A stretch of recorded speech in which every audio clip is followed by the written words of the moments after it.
नवरात्र का चौथा दिन माँ कुष्मांडा को प्रिय है।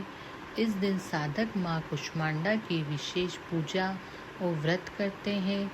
धार्मिक मान्यता के अनुसार विधि पूर्वक माँ कुष्मांडा की पूजा करने से साधक को सभी तरह की समस्या से छुटकारा मिलता है।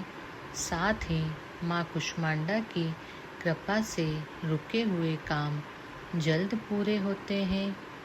इस देवी की 8 भुजाएं हैं, इसलिए इन्हें अष्टभुजा कहते हैं।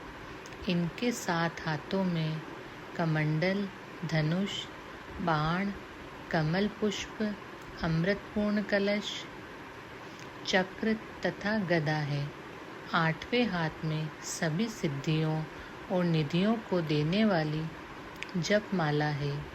इस देवी का वाहन सिंह है और इन्हें कुम्हड़े की बलि प्रिय है। संस्कृति में कुम्हड़े को कुष्मांड कहते हैं, इसलिए इस देवी को कुष्मांडा। इस देवी का वास सूर्य मंडल के भीतर लोक में है। सूर्य लोक में रहने की शक्ति क्षमता केवल इन्हीं में है, इसलिए इनके शरीर की कांति और प्रभा सूर्य की भांति ही देदीप्यमान है। इनके ही तेज से 10 दिशाएं आलोकित हैं। ब्रह्मांड की सभी वस्तुओं और प्राणियों में इन्हीं का तेज व्याप्त है। कुष्मांडा माता की कथा।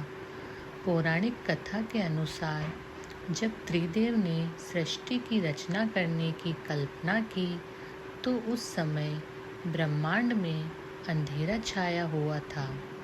इस दौरान ब्रह्मांड में सन्नाटा पसरा हुआ था। ऐसे में त्रिदेव ने माँ दुर्गा से सहायता ली। माँ दुर्गा के चौथे स्वरूप माँ कुष्मांडा ने ब्रह्मांड की रचना की। माँ कुष्मांडा के मुखमंडल पर मुस्कान से पूरा ब्रह्मांड उजाला हो गया। इसी वजह से माँ दुर्गा के चौथे स्वरूप को माँ कुष्मांडा कहा गया। सनातन शास्त्रों के अनुसार सूर्य लोक में माँ कुष्मांडा वास करती है। माँ कुष्मांडा मुखमंडल पर सूर्य प्रकाशवान है। विधि विधान से पूजा करने पर भक्त को कम समय में ही कृपा का सूक्ष्म भाव अनुभव होने लगता है। ये देवी आदियों व्याधियों से मुक्त करती है और उसे सुख समृद्धि और उन्नति प्रदान करती है।